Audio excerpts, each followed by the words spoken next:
It is Sunday, May the 7th. I am somewhere in the middle of Pennsylvania. Blue Star Memorial Highway. Mile 258.7. I don't know, I'm fucking somewhere in here. You can't see me for most of this because, we're in the middle of nowhere and the lights are going to come and go and come and go. But I am driving back from today. I was in Maryland. I was in a place, Darlington, Maryland, at summer camp, Beltane, at the Camp Ramblewood, Turtle Hill event. It was really amazingly wonderful. I learned about my own personal gods. I learned about which rituals I do and don't feel drawn to, which ones I can participate in but I don't get much out of, which ones I'm willing to but I don't need for me. I learned about the ones that, they might not mean much to others, but they're huge for me. That's like my thing. And I talked to tons of people, and I met a bunch of new people, and I don't know, it was really good. The kind of connecting I did with Sam, and I see O in a new light now. Like he's just a regular dude. I still look up to him. I still but he's not like the patron father figure in my mind anymore. He's like, no, he's just a dude who works hard, loves what he loves, and he's got his community, and he's got his hobbies, and he's got his work that pays the bills, and he's figured it out. Just like any other guy, And I still look up to him a little and want to emulate him a little, but yeah, he's just like me,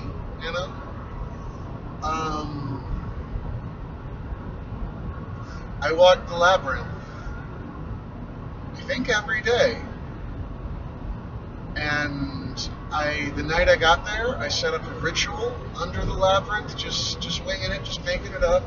I lit some candles. I laid out some of my alcohol. I put out my books, and I wrote a little in my journal, and I read tarot.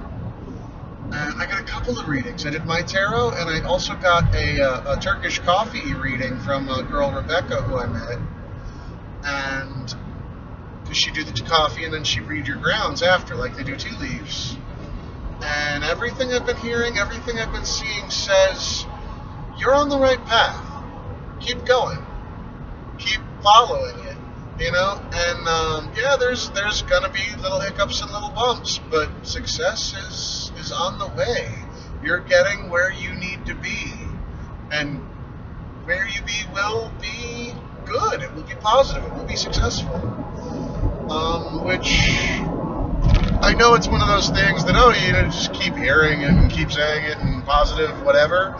But it's like, no, I've been on this path, and I've been trying to stick to it, and things keep telling me, stick to it, and I keep sticking to it.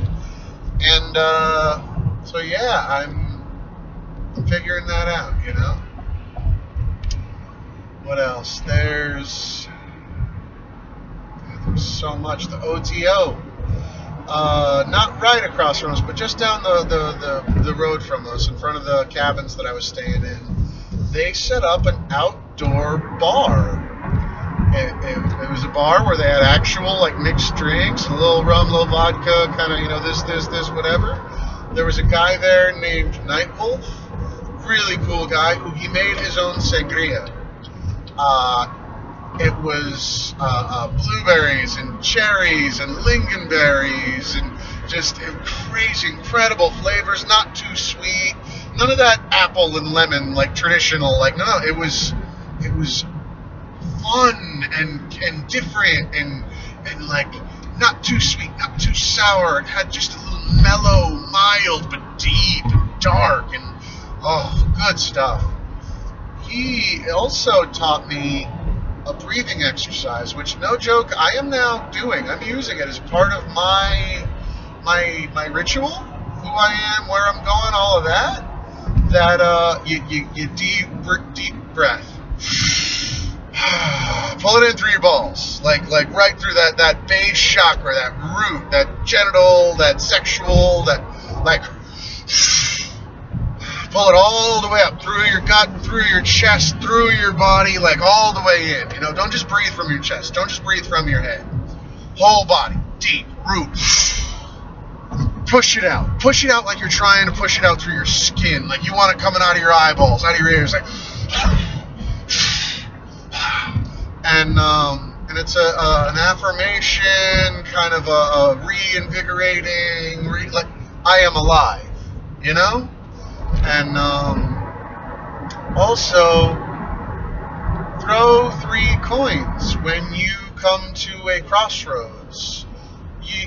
One of my biggest things in finding out about my own personal gods and my deities, what I do believe, what I feel would be helpful for me to pay a little homage to send out a prayer to once in a while, to give that energy to, and to take that energy from, travel. The roads themselves, the roads we walk on, the ground beneath our feet, the travel, not the destination, the getting, the going, the moving. That's why I love Farlangen, and that's what brought me to it. I've been looking a little bit into like Hermes and Mercury and Hecate or Hecate, however it's said.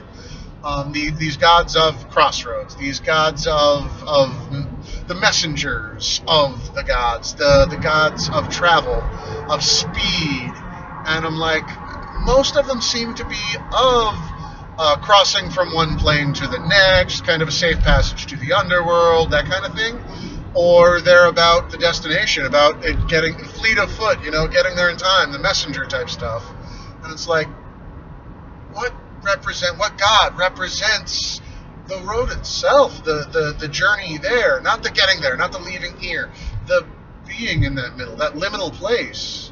A road is a liminal place,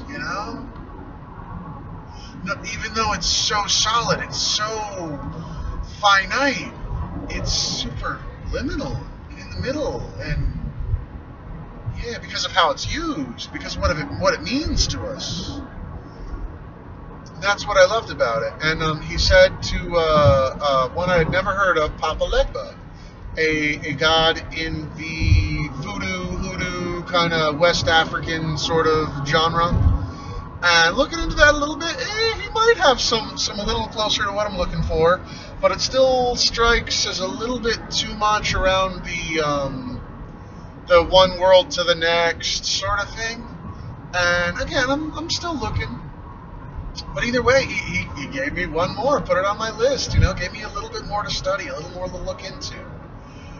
I made prayer flags, like the Tibetan ones, I learned about how the kind of a little bit of the history of how they work, and I got to make some. It was mostly tie-dye, arts and crafts is what I did. But it was also with the energy, with the intent. I learned a little bit about what the real ones are like, and I took a little bit of that and put it into what these are, and I learned about how, it's supposed to be loose. The wind is supposed to whip and wick and pull out those little threads, and so the threads get everywhere, and they get all around the space and all around the neighborhood, because prayer flags aren't about praying to the gods. They're about praying for where you are, what you're doing, to enhance the energies and the meaning and the input that you're giving to your environment, to your home, to your village, your bathroom, your wherever you're hanging these. When the wind blows through them, it is saying that prayer, it is saying that mantra, it is repeating that whatever it is, the energy you've put into it, it's taking it out and putting it out into the world little by little by little, and it's wonderful and it's beautiful.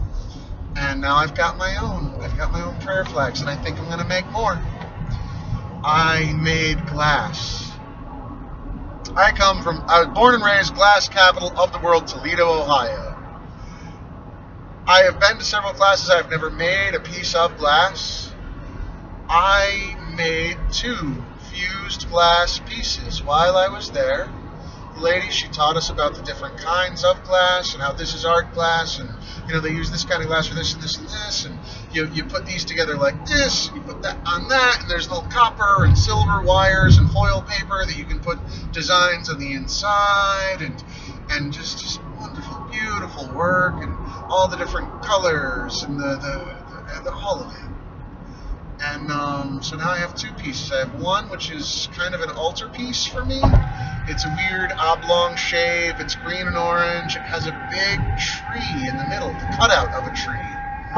That was, I took, someone else had done a copper cutout, and I took the leftover, the negative space. I shaped that up a little and I put that in mine. And it's beautiful. The copper, because of the green and the orange together and all the colors that were already going on, it turned into the most beautiful color purple.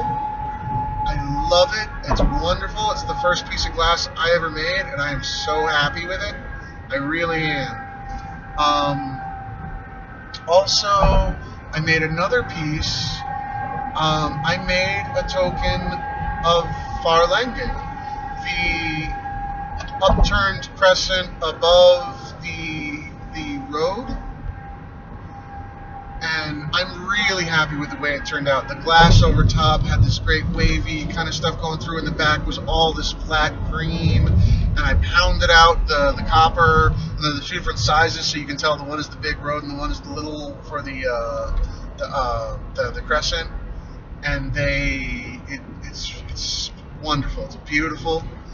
And yeah, I like the teacher. She really seemed to like me, and I friended her. And if I'm ever in the area again, or if she's ever out my way, I'll definitely try to catch up and hang out.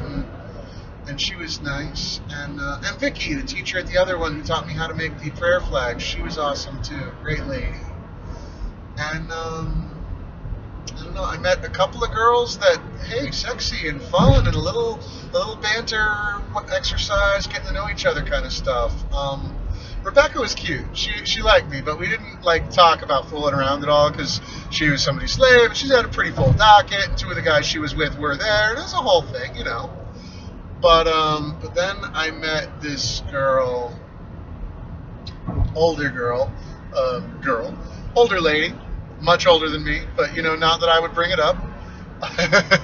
Her name is Katie. She went by Katie Joy. We did end up having sex, and it was kind of awesome. I had my little pop gun that I bought in New Jersey that said bang, and I put a question mark after bang, kind of a what do you call those? Like a icebreaker kind of a thing, a little come on. And she's like, well, yeah, you're busy now? And I was like, fuck yeah, let's get to it. And because she was following the sacred whore path all weekend, and I got to be a little part of that for her.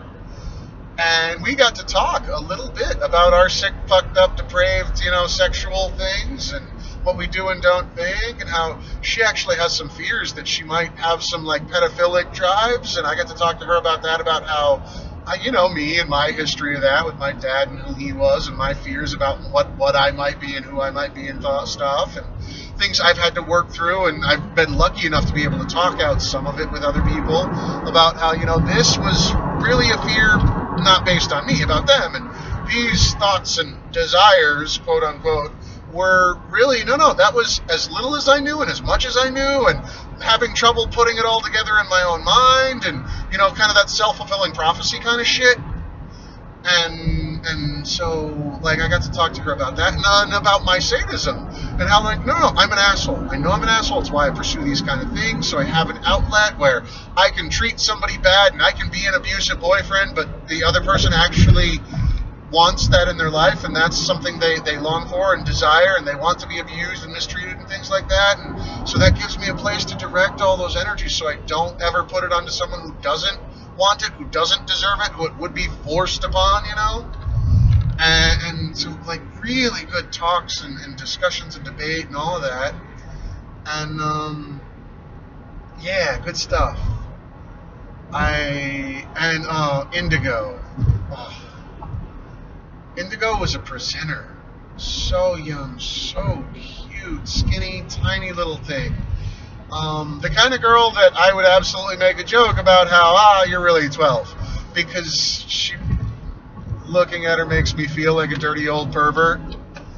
But we talked, and we talked gender, and we talked like classes, and creating a all-encompassing space for gender, for sexuality, for men, for women, for men and women, for like how do you make it more accepting, more inclusive? How do you eliminate those biases? How do you like removing racism, like removing sexism and things like that?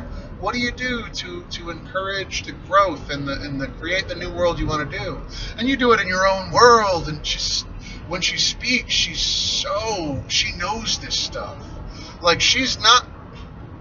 You expect her to be a little vapid and to not really know what she's saying from the look, from the expectations that society has taught us.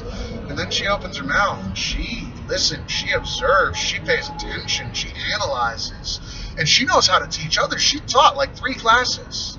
Like, whoa. And so beautiful. Her eyes, every time I made eye contact with her, I'd find myself staring. And I'd find her staring back, and I'd like have to look away because I'm like, I don't want to be that creepy, lecherous guy. And she actually ended up sitting down and having lunch with us, with me and Sam and this other woman we had met who was with the OTO guys. Martha was her name. She was nice. And when we talked all this stuff, and I told her, I'm like, I'm sorry, I keep, every time I look at you, I feel like I'm staring, and it feels weird. And she said, I give you permission to stare. And so I did. And she held my gaze, and I honestly, I held hers. I wanted to hold her gaze. I still kept, once in a while I'd have to kind of look away. I'm like, because it's weird, it's awkward, but it was like, no, we just look at each other, just deep, longing into each other's eyes, and like, wow, like, fucking wow, some magic shit happening there. And so I don't know. And Sharif, who is a Berber of the Algerian, peoples, and another Rebecca, who, God, what was her name? I can't remember the other name she went by, but we had breakfast and dinner with them every night, every morning, and they are the most wonderful couple. They know so much about their own history and about other histories, and he's very European, like very like old world, like family, like respect and honor, but not like in a dickheadish way. In a, hey, we are a proud people and we come from a long line, and that kind of way. And just so many great, wonderful people. I don't know. But I'm going on like 20 minutes, so I am going to stop this, and we'll catch up and figure out